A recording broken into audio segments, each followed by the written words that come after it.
good.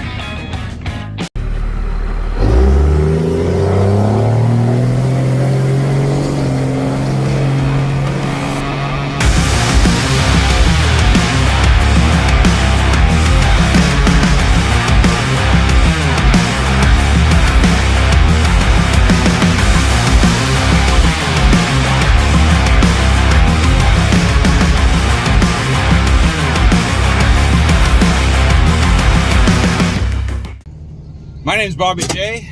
Welcome back to the channel.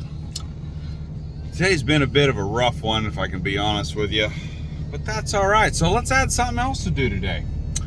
Got the old dumper wagon hooked up to the back of the 04. There, I was had a load of rice to haul earlier today. So now what I'm going to do is I'm going to haul a couple loads of compost. Why the heck not? Got some compost that I made here last year. Haven't had a chance to move it. Got a crew to spread it. They're bringing some compost. You'll see more on that. But right now, what matters is take advantage of a spreading crew that's already out there. So I'm going to start loading this stuff up and get them moved out there. So, step one, load up the old dumper wagon. Now, I know what you're thinking right now. You're thinking, man, Bobby J, that looks like one big pile of garbage, trash. But, now, wait until we crack into this. I suspect, it's been a little while since I've turned this, obviously, as you can see by the weed growth, but I think we're gonna find ourselves some black gold down inside there. So, go fire up the JCB, and we're gonna run over here and dig in and see what we find.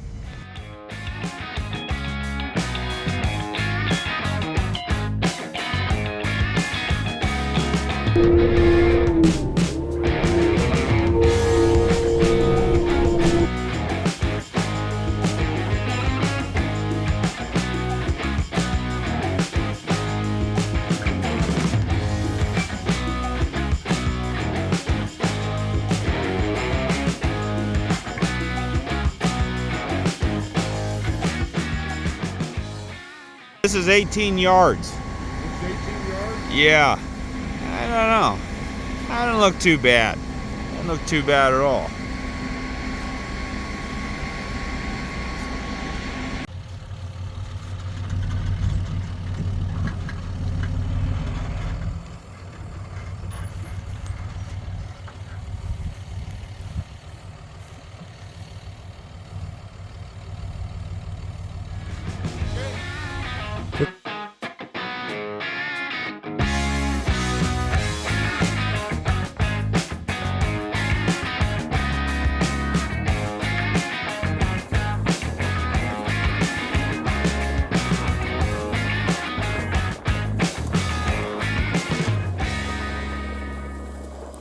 And this is the start of load 2. It wound up and it got dark on me, and at first I thought, oh man, it's too dark to film.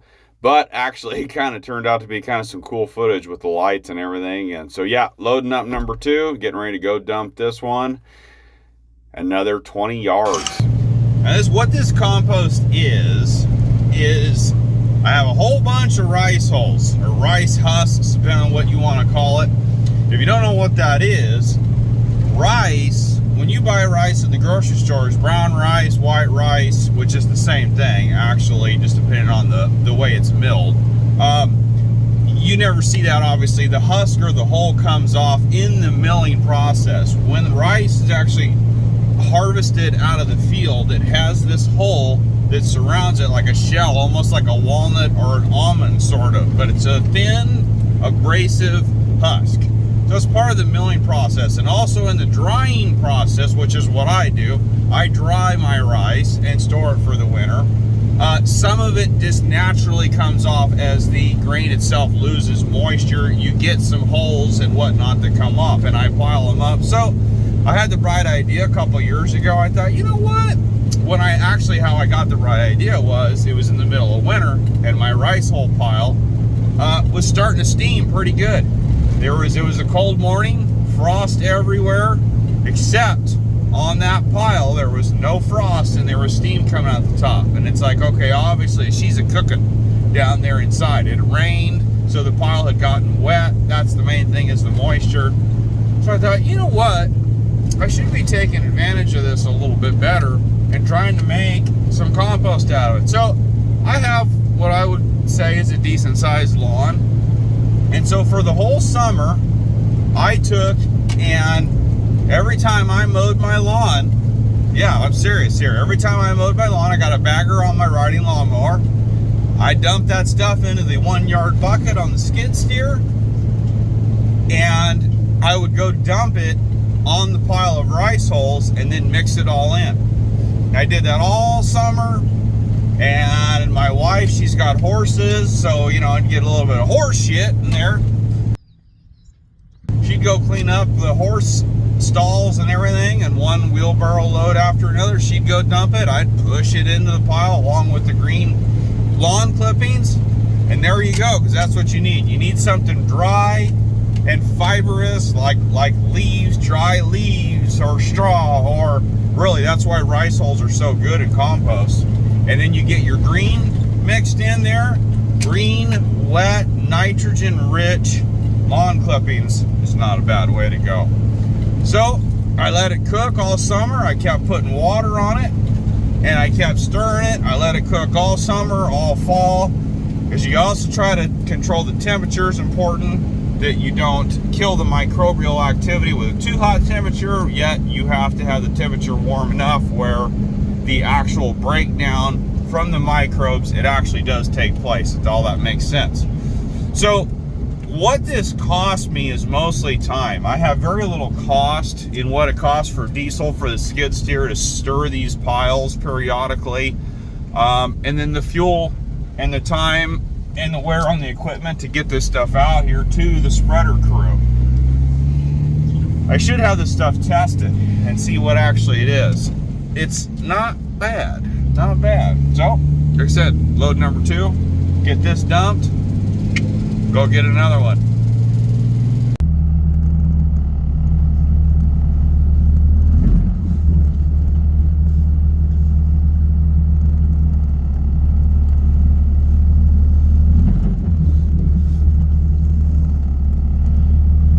Should do it.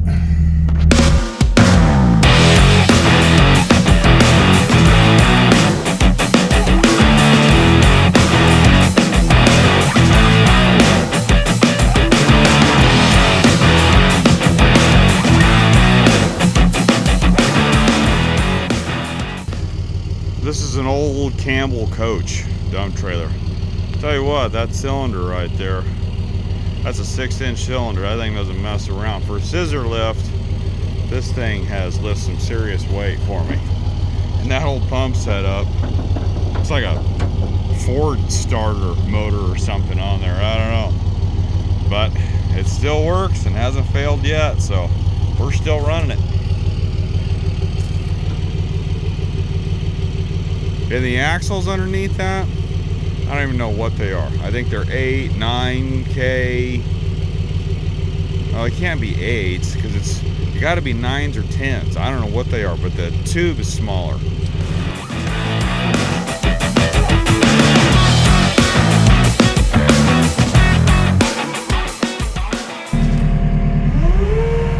Alright. Grab the mulching head. Lock her down. Yep, there it is. Alright, let's load this thing up. Alright, so you're probably thinking, okay, what the heck does a mulcher have to do with things here? I thought this was a compost. This video was about compost. Well, it is, except for one little fluke in the plan.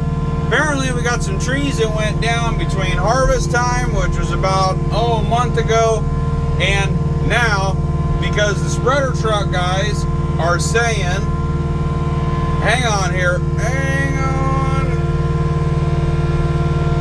boom, there we go, that they got trees in their way, they can't get this compost spread. So I'm gonna load up and head out there in the morning, getting loaded up tonight, and I gotta go shred some trees and get them out of the way so we can get this compost spread correctly in every row without anything in the way and get the job done right. So that's what I'm gonna do. Okay, she's greased, everything's hooked up, truck's fueled, everything's ready to go, ready to rock and roll, do a little bit of mulching in the morning. Kind of excited actually, kind of like doing that. Been a while since I've been mulching, I miss it a little bit. Get to go do it again tomorrow. So all I gotta do, chain it down real quick, and I'm done. It's one pretty good sized pile of compost. And there's some compost there, and then there's my compost I hauled in, right there. I don't know, pretty decent stuff. Now this pile over here, this has got some gypsum. You see all the white clumps and whatnot? This is gypsum that's mixed in with this. So this will really help loosen up the soil and let the water be able to penetrate into the soil and not have so much standing water. And then there's the spreading crew. That's what I've been waiting for with my own stuff. Why I haven't, it's been a couple years that's been sitting there. Has been waiting for these guys to be available to do this and get all this done at one time. So I gotta go knock out some mulching real quick and get the trees that are down out of the way so these boys here can get through the orchard and get that pile right there actually spread right.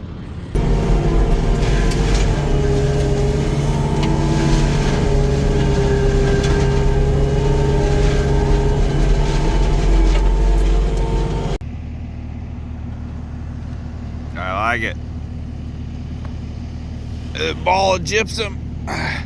Break up there, little fella. But yeah.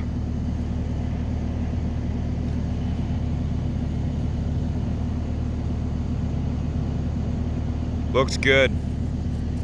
The trees are absolutely going to love this stuff. I'll irrigate. As soon as they get done, I'm going to turn the water on and we'll water all this in so it doesn't blow away in the wind and be on our way of making some trees happy and healthy and hopefully a big crop next year and the year after, a big crop of almonds, and that'll make this farmer right here happy. I'm Bobby J. Thank you for watching. Hope you enjoyed this video. Hit the like button, hit the subscribe button, and maybe even leave a comment.